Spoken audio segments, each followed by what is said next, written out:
But first, I want to share some of the things I learned personally about how to hear and be heard. And there are some intriguing elements of my story, and one of them in particular is just I came from a background that would essentially suggest I had very little chance for professional success. I have shared this in many sessions, and I'm very open about my background. I come from a family where no one from either side of my mother or father's side of the family had ever even entered college. I have my funny little Jerry Springer logo up here because that is how I affectionately describe my upbringing. And it's not funny and funny at the same time. But my background is one of a tremendous amount of alcoholism, drug abuse, intolerance, lack of diversity. And I was fortunate that even though I grew up in an environment that I can say today I wasn't proud of, even when I was young, and I was most likely to be a part of what in many communities is a repetitive, destructive cycle. Lack of education, lack of information, lack of exposure to the great things the world has to offer. And fortunately for me, there was a leader, that being my mother, who was brave enough to make the decision to get us out of there and start over so we could learn, see, and be so many things differently than what was in our environment. Even then, even though she had no college education, even though she herself was a product of this environment, something inside of her said, I have no borders, I have no boundaries, I am not confined by this situation or how my life is defined, and I'm going to take these girls and get them out of here. I was the oldest of 3 girls, and so when I was 9 years old, and when my sisters were almost 6 and 4, we left. She had been a secretary her entire life. We had no money, we had no resources. For 3 years, she fed us on $10 a week. $10 a week. And she did it with a smile. And I got to see the evolution of a person, which later I would connect to the evolution of a brand. Sometimes you have a company or a personal brand or a business or an initiative that has a perceived definition. And it may seem insurmountable to reposition it, to evolve it, or to grow it. That was certainly the case in my personal life. But my mother led that example. So the first lesson in multi-channel approaches to building brands and business is somebody's got to take a courageous step. Someone's got to be brave to extend beyond the current business model. Someone has to be courageous enough to say, yes, there may be risks, there may be an unknown, but the upside could be so much greater. And here is the most powerful question my mother asked herself, and that I now ask myself in business, and that is, what's the alternative? What's the alternative to staying where you are? Technically, you could be happy, healthy, fine as a person or as a business, but what if you can't? For my mother, it was interesting. What's the alternative? I stay and continue this cycle.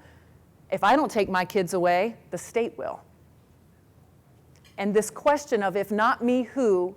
If not now, when? Think about that with your brand. What opportunities may await in front of you, personally, professionally, or literally your product or service that you represent and market? What might be waiting out there? And what's the alternative if we just stay where we are? And unfortunately, success or perceived success can be one of the most blinding factors in our career. We don't question success enough. We don't challenge others to question success enough. I have learned in my journey to build great brands across multiple channels that often people will say, we're just fine the way we are. Look, we have double-digit growth.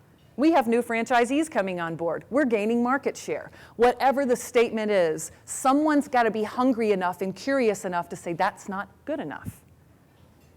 And if you're not able to inspire people to see that it's so critical to accomplish more, to grow, to continue to evolve, look around you for examples of folks who didn't. And that's exactly what my mother did. She looked around and saw the many women who hadn't left and the many children who hadn't been removed from that environment.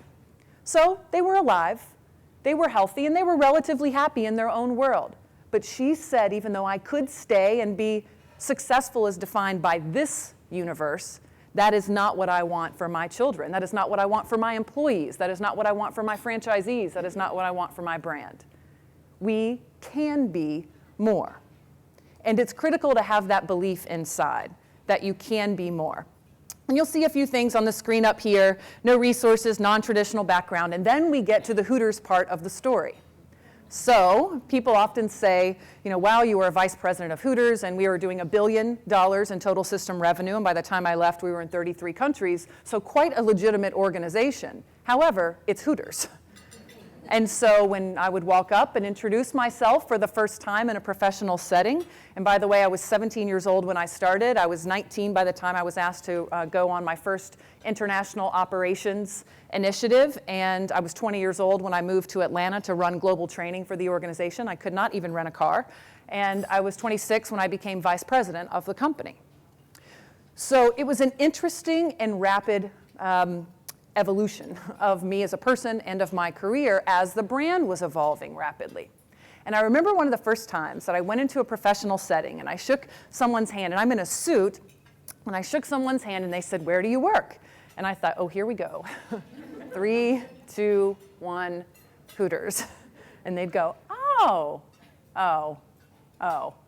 and walk away. And so I had to deal with this. How do I define myself as a professional when the brand that I represent means something else? How do I simultaneously develop my own brand reputation in the professional world while working hard to reposition the brand that I work for? One person can't change what at this point was 16 years of history and essentially global perception. I learned at a very young age that sometimes the load is a lot to carry to reposition a brand. But I had some great training. When I started traveling overseas, and I went to China, and I went to South and Central America, and I went to Africa and Australia, I had an interesting challenge. The word Hooters, which was the name of our concept, does not translate into any other language. Interesting marketing lesson. How do you redefine something that has no meaning? Zero meaning. And I don't mean a little bit of meaning, or the word maybe has another meaning.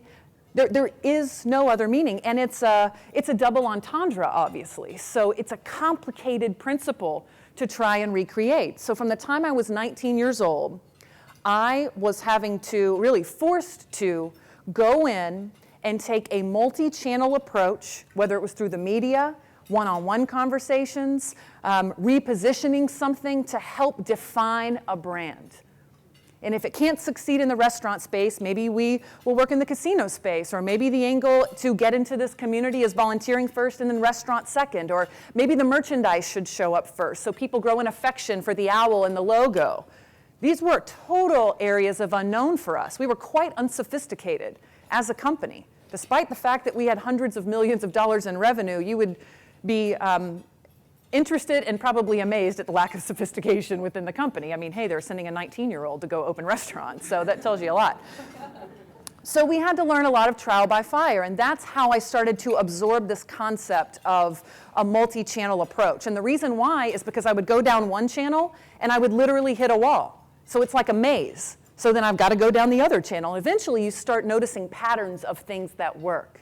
And then as you become more sophisticated and do this in more channels, in more countries, with more cultures, you understand the sequence in which the things in that pattern are most effective. And so at a very young age, I started to understand points of entry into the marketplace, how to best sequence showing up as a brand, how to handle challenges and brand perception issues, and we certainly had our share of those, and how to leverage multiple channels to get at that. Because at the end of the day, I was still a 19 or 20-year-old trying to redefine a brand, or to deal with really deep-seated issues like opinions on the exploitation of women. And here I am, a 20-year-old, trying to say, no, we're really great, we're a chicken wing place. No one wants to hear that. And so that is how I started understanding multi-channel marketing and branding, and how I started to understand that even when you have no resources, very little resources, and even when you don't have what all the other guys and gals have, which of course I was in that position as a child, and then I was in that position as a business. We had no resources, we were completely unsophisticated, we had no systems, and you just have to figure it out. That's my sage advice. Figure it out. You run into a wall, run down that wall, you'll find another point of entry.